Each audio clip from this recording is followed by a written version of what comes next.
You don't have to. Oh, that's cool. That's cool because now I can see it. Okay. Hey, guys. It's me, Mario. This one's gonna be really cool. This is really cool. Hey, man. This is that angle. Yeah. This is that angle, man. This is the one where you're like, yeah, that guy's for real. Thank you, dude. Look. I don't know if you know it, bro. Sick Mick making me look like a star, baby. Yeah, okay. What's going on, guys? My name is Action J Jackson. I'm here representing my man, Sick Mick. And we're doing a review and actually a comparison between a real industry standard microphone and something new that's come into the scene. And we're really excited to tell you about it. What we have here, this is the industry standard. I've done 100 at least sessions with this one type of microphone. This is the Sennheiser MD 421. You've seen them everywhere, and they're quite literally on so many records you couldn't count. Now, here's something new to the market. This is the BeyerDynamic D70. So we're going to try to compare these. Now, I've heard that this can also be used as a kick drum mic. So we're going to try to see what it does on a floor tom today, and I'm really excited to do that. Again, my name is Action J Jackson, and you're here with Sick Mick.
What should we do first? I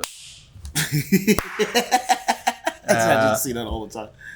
Okay, so I'm here with Jay, whom you've just seen playing the drums. I'm just about to show him the very clip that you've all just seen and just get his reaction and give you my own thoughts about it too. All right, shall we? Let's do it.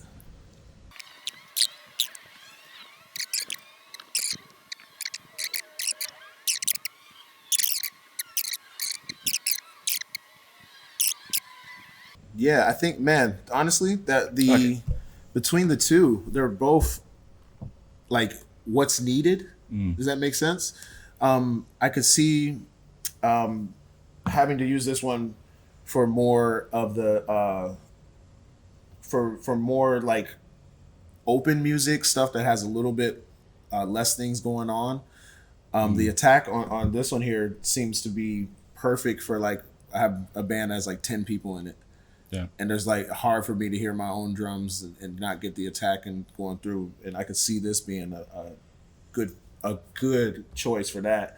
But I could also see this being a great choice for the smaller bands, like my trio, the four piece, where I need to fill up more space in the mix, and need to take up more low end. Like both very high quality, man. Very beautiful. Yeah, I think we're hearing the same thing. I was going to phrase it a little differently, but I think we're essentially hearing the same thing. I mean, obviously, I've done the videos, so I've already heard them before, so I had a bit more time to kind of gather my thoughts. I would say what you've just said, I'm agreeing with all of them. The way I would describe it is, I hear two main differences between them. One is the EQ curve, meaning, as you mentioned, that BeyerDynamic's got more bottom end. And the other difference I'm hearing, which is kind of related, is it's got much longer sustain. Yeah. So like when you hit the tom and you're listening it through that BeyerDynamic mic, it's got much longer, I think they call it tail. It just kind of lingers for much longer, which I think is definitely somewhat related to the fact that it is capturing more low end. So that's kind of what I'm hearing. By the way, I just wanted to say that I'm really glad I took out my 16 inches tom for this experiment, because like 99% of the time I'm using a 14. Really? But I thought, if we're doing like floor tom mics comparisons, I really want something that's got a bit more bottom. So I took out the 16 out of the garage. It sounds great, man. Yeah. Does. So and I'm glad I did, because I think it did make a difference. It would make for a good video to see if the 14 can handle, if we can get low end out of the 14. Well, that's coming next. Yeah. Okay, that's get coming ready. next. Stay tuned.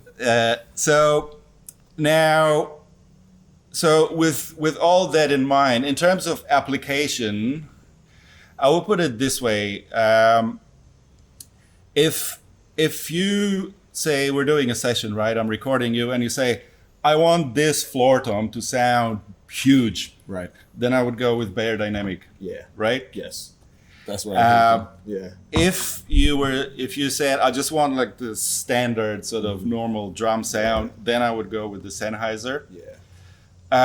In other words, without any EQ, like straight off, like the signal from the mic, without any EQ, any processing, nothing, I would say that Sennheiser 4-1 just sits just in the right spot in the mix, like in the frequency spectrum. It just kind of finds its sweet spot without any, without having to do anything to the sound. Right.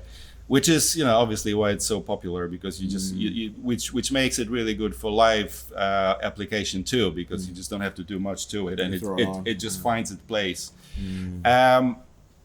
The BeyerDynamic mic, as we mentioned, having much more low end, I would say without any EQ, it could be a little overpowering, like kind of too big. Right. Yeah. Same time, it could work with like what you were describing earlier. If you wanted more open sound, maybe that's fine as is. But I would say, since it's got a bit sort of wider range, I would imagine, and I haven't done it, but I would imagine that I can EQ that BeyerDynamic mic to sound close to the Sennheiser. Right, the Sennheiser for sure. But it would be harder to do the reverse. Yeah, it would be. Because it's easier, I think, to cut off some bottom end than to add it like artificially. I agree. What else? On that subject, I just wanted to also mention something that you did say in the beginning of the video, and that's the BeyerDynamic is actually predominantly a kick mic. Okay.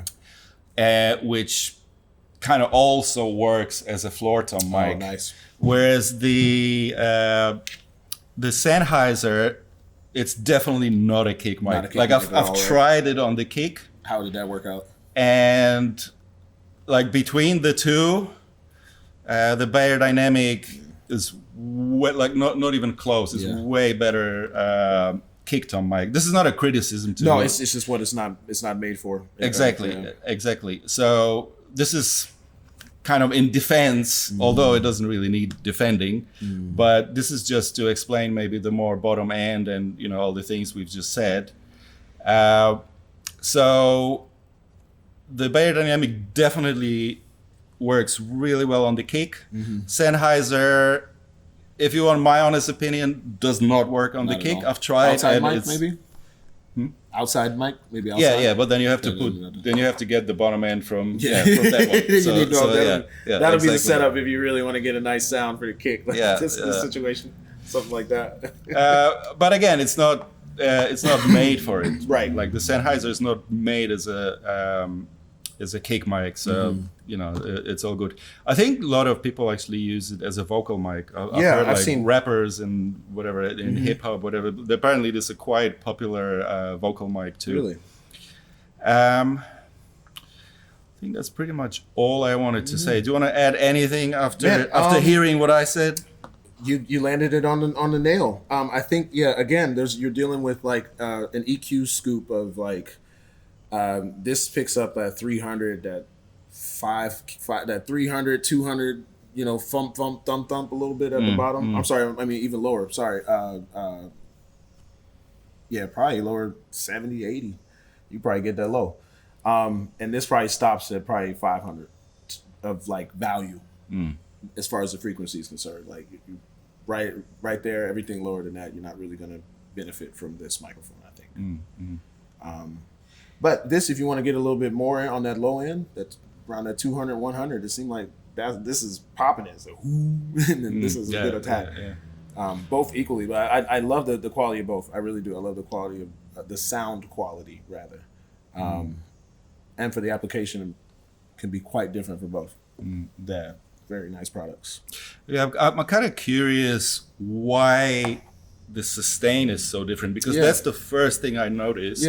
You hit that Sennheiser and it's just kind of just normal tom I think you sound. nailed it though. You hit this and it really like lingers. And I wonder if it's just because it lets in more low end or what is it.